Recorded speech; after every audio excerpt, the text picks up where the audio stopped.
সূরা ফাতিহাকে আল্লাহ তাআলা নামাজ বলেছেন। এই দুনিয়াতে একমাত্র আল্লাহর সাথে কন্টাক্টের মাধ্যম হলো নামাজ, এছাড়া আর কোনো বান্দার পথ নাই। আল্লাহ রাব্বুল আলামিন বিভিন্ন নবীর সাথে কথা বলেছেন ওহী দিয়ে। আমি আপনি নবী না, বরং আমরা শেষ নবীর উম্মত। কিন্তু আল্লাহ রাব্বুল আলামিন এই নামাজের মাধ্যমে আমাদের সাথে কথা বলেন, কিন্তু আমরা জানি না। নামাজ ফরজ, ওয়াজিব, এই সকল বিভিন্ন মাসালা আছে। কিছু নামাজ আছে ফরজ, কিছু আছে ওয়াজিব, কিছু আছে সুন্নাত। নামাজ ফরজ, এটা একটা শরীয়তের সবচেয়ে বড় আইন। আচ্ছা, যদি শরীয়তের সবচেয়ে বড় আইন না হতো তাহলে আপনি কি করতেন? আপনাকে বুঝতে হবে যে আমি আমার মহান পরওয়ারদিগার, প্রতিপালক, যিনি আমাকে বানিয়েছেন, যার নিকট থেকে আমি এসেছি, তার নিকটে আমাকে যেতে হবে। ইন্না লিল্লাহি ওয়া ইন্না ইলাইহি রাজিউন।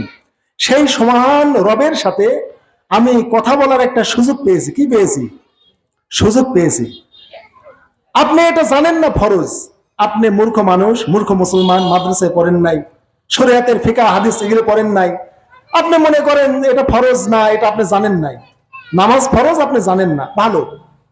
আমরা আলেম, হাদিস কোরআন পড়ে জেনেছি নামাজ ফরজ। আপনি জানেন নাই নামাজ ফরজ, সমস্যা নাই। তাও আপনি নামাজ পড়বেন কি কারণে?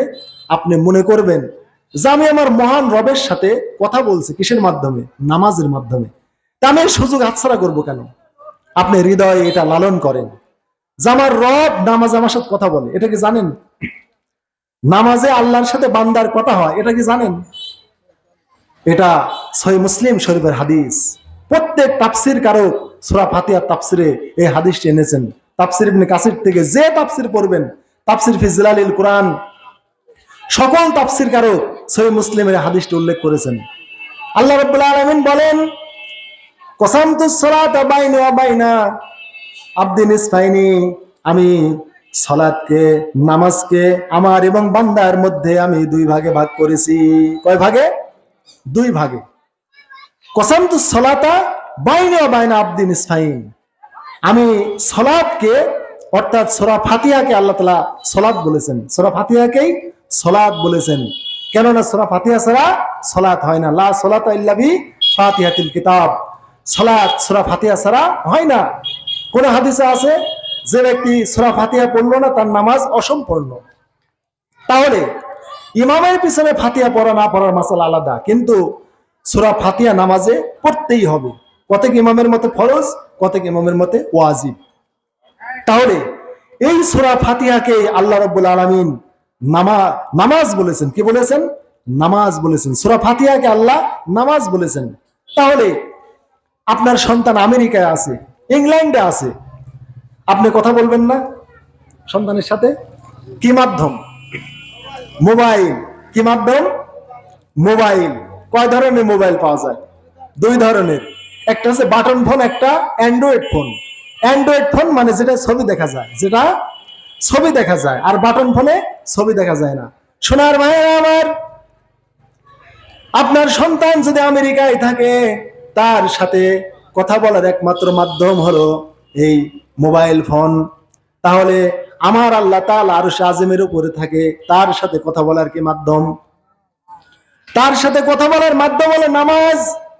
এই জন্য আল্লাহর সাথে এই নামাজকে আমি মোবাইল বলি, আর সে মোবাইলের নাম্বার হলো 5। কি? 5।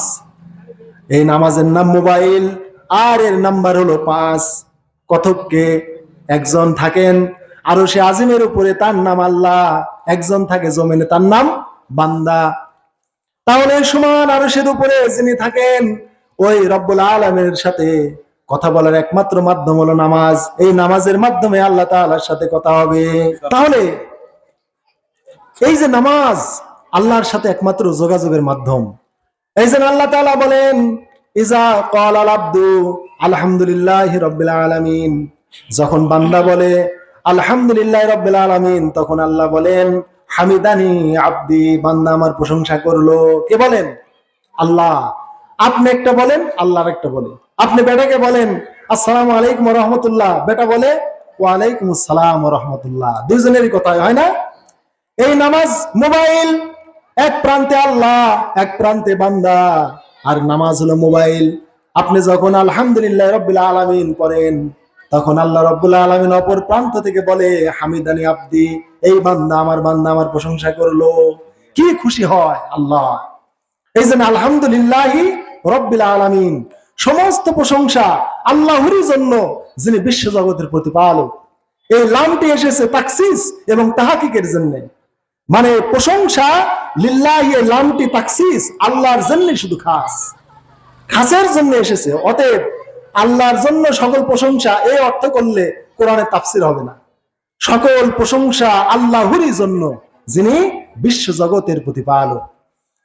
আপনি বললেন আর রহমানির রহিম, আল্লাহ তাআলা বলেন আসনা আলাইয়া আব্দি, বান্দা আমার শ্রুতি গান গাইলো, বান্দা আমার সানা পড়লো। সুবহানাল্লাহ বলবেন না? আপনি একটা বলেন, আল্লাহর একটা বলেন। বান্দা যখন বলে মালিক ইয়াউমিদ্দিন, হে আল্লাহ আপনি বিচার দিনের মালিক, আল্লাহ তখন বলে মাজ্জাদানি আব্দি, বান্দা আমার মর্যাদা বর্ণনা করলো। সুবহানাল্লাহ বিহামদিহি। আল্লাহ কি সুন্দর করে আমার জবাব দিচ্ছেন। এবার আমরা বলি ইয়াকা নাবুদু ওয়া ইয়াকা নাস্তাইন, আল্লাহ তাআলা বললেন হাযালি আব্দি ওয়া লি আব্দি মা সাআলা, এটা আমার বান্দার জন্য, আর আমার বান্দা যা চাবে আমি তাকে তাই দিয়ে দিব। এবার চাবেন না? আপনি আল্লাহকে বললেন প্রশংসা করে, ইয়াকা নাবুদু, আল্লাহ আমরা তোমারই ইবাদত করব। এখানে একটা তাকদিম মাহাত্ম তাখির। যদি অর্থ করেন আমরা তোমার ইবাদত করব, তাহলে অর্থ হয় অন্যেরও করার সম্ভাবনা আছে। এই জন্য আরবের কাফের মুশরিকরা লা ইলাহা ইল্লাল্লাহ পাঠ করে নাই। ওরা জানে লা ইলাহা ইল্লাল্লাহ যদি পাঠ করি তাহলে আর আমাদের আর কোনো সুযোগ নাই, একমাত্র আল্লাহর জন্যই সব করতে হবে। আর এই 360টা মূর্তি আজই বের করে দিতে হবে কাবাঘর থেকে। অতএব এগুলো বেরো করবো না, লা ইলাহা ইল্লাল্লাহ পাঠও করবো না। এই জন্য আল্লাহ রাসূলগণ এই পৃথিবীতে এসে একটা কথাই বলেছেন, ইয়া আইয়ুহান নাস কুলু লা ইলাহা ইল্লাল্লাহ তুফলিহু, তোমরা শুধু লা ইলাহা ইল্লাল্লাহ বলো তাহলে কামিয়াব হয়ে যাবে। অর্থাৎ আল্লাহ রাজ্জাক, আল্লাহ সাত্তার, আল্লাহ কহার, আল্লাহ জব্বার, আল্লাহ রব, এটা কাফেরের আগে থেকে জানতো। এই জন্য রাসূলকে এসে রবের দাওয়াত, খালেকের দাওয়াত, মালিকের দাওয়াত, এই দাওয়াত দিতে হয় না, দিতে হয়েছে কিসের? ইলাহের দাওয়াত। ইলাহ শুধু একমাত্র আল্লাহ আমাদের ইলাহ। এই জন্য ইয়াকা নাবুদু, আসলে নাবুদুকা নাস্তাইনুকা ছিল আরবি ব্যাকরণের নিয়ম অনুযায়ী, কিন্তু এখানে তাকদিম মাক্ক তাখির, মাফুলকে, কর্মপদকে তাকসিস করে আগে আনা হয়েছে এবং ইবাদতটা আল্লাহর জন্য শুধু খাস হয়েছে। অতএব আমার ভাইরা, ইবাদত যদি শুধু আল্লাহর জন্য খাস করতে পারেন, ওয়া ইয়াকা নাস্তাইন, আর আল্লাহর কাছে যদি শুধু সাহায্য চাইতে পারেন, আল্লাহ বলেন বান্দা যা চাবে আমি তাকে তাই দিয়ে দেব। আমরা কি চাইলাম? ইহদিনাস সিরাতাল মুস্তাকিম, আল্লাহ তুমি আমাদের সিরাতাল মুস্তাকিমের পথে আমাদের পরিচালিত করো। আমরা কি ছিলাম? সিরাতাল মুস্তাকিম। এই জন্য সিরাতাল মুস্তাকিমে একমাত্র পথ। ইসলামের পথ কয়টা? একটা। এই একটাই হচ্ছে সিরাতাল মুস্তাকিম, যে পথের উপরে আদম আলাইহিস সালাম থেকে শুরু করে শেষ নবী মুহাম্মদ সাল্লাল্লাহু আলাইহি ওয়াসাল্লাম পর্যন্ত সকলে এই পথের উপরে ছিলেন। এই পথের উপরে মানুষকে দাওয়াত দিয়েছেন। এই পথ ভিন্ন যত পথ আছে সব পথ শয়তান আবিষ্কার করেছে। এই জন্য আল্লাহ রাসূল একবার সরল রেখা টানলেন এবং বললেন এইটা হচ্ছে সিরাতুল মুস্তাকিম। আর এই যে পাশে তোমরা রাস্তা দেখতে পাচ্ছ, এইগুলি সব শয়তানের পথ। এই মোড়ে মোড়ে শয়তান এসে বলছে এই দলে আসেন, এই পথে আসেন, এই পথে আসেন, বিভিন্ন পথ দেখাচ্ছে। আমরা আলেমরা কোনো আঁকাবাঁকা পথ না দেখিয়ে ওই সিরাতুল মুস্তাকিমের পথে আপনাদের দাওয়াত দিই। সিরাতাল্লাযিনা আন'আমতা আলাইহিম, রব্বুল আলামিন এই সিরাতাল মুস্তাকিমের পথে তুমি তাদেরকে পরিচালিত করেছো যাদের প্রতি তুমি নিয়ামত করেছো। আল্লাহ নিয়ামত না করলে এই পথের উপরে চলা যায় না। এই পথের উপরে চলেছে কারা? মাল্লাযিনা আন'আমা আলাইহিম মিনান নাবিয়িন ওয়াস সিদ্দিকিন ওয়াস শুহাদাই ওয়াস সালিহিন, এই পথের উপরে চলেছে নবী, সিদ্দিক, শুহাদা এবং সালিহিন। ওয়া হাসুনা উলাইকা রাফিকা, আর এই লোকেরাই, এই মানুষরাই সবচাইতে বন্ধু হিসাবে উত্তম। এর চাইতে উত্তম বন্ধু আর নাই। অতএব এই সিরাতাল মুস্তাকিমের পথে যদি চলেন, কিয়ামতের দিন আপনি নবী, আপনি সিদ্দিক, আপনি শুহাদা, আপনি সালিহিনদের সাথে থাকবেন। এই পথ ব্যতীত অন্য কোন পথে যাবেন তাহলে শয়তানের পথে চলে গেলেন।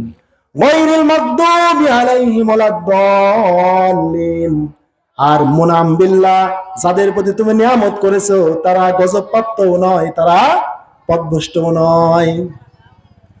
তাহলে আল্লাহ যাদের প্রতি নিয়ামত করেন, মুনাম যাদের প্রতি নিয়ামত করেন, এই নিয়ামত প্রাপ্ত লোকদের দুটো গুণ থাকবে না। কয়টা গুণ?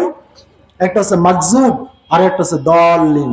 মাগজুব হলো ইহুদি, দলিন হচ্ছে খ্রিস্টান। অতএব আল্লাহর এই মাগজুব, আল্লাহর গজব প্রাপ্তও তারা নয় এবং দলিন পথভ্রষ্টও নয়। এই দুইটা গুণ থেকে মুনাম বিল্লাহ যারা আল্লাহর নিয়ামত প্রাপ্ত তারা মুক্ত থাকবে।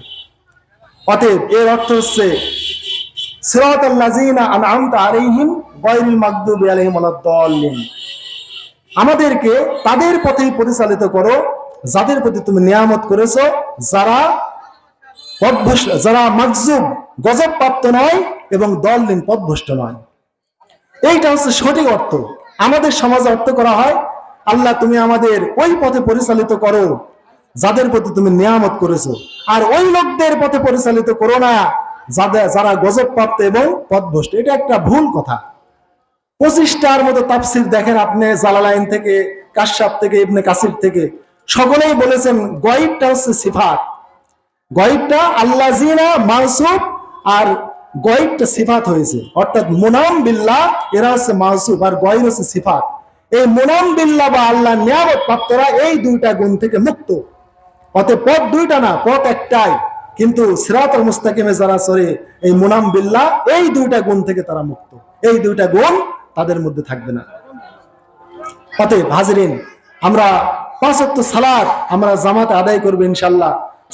সালাতের গুরুত্ব ইহতিমাম আমরা দিব, তাহলে ইনশাআল্লাহ আল্লাহুল আজিজ আল্লাহ তাআলা আমাদের জান্নাতুল ফেরদাউস নসিব করবেন।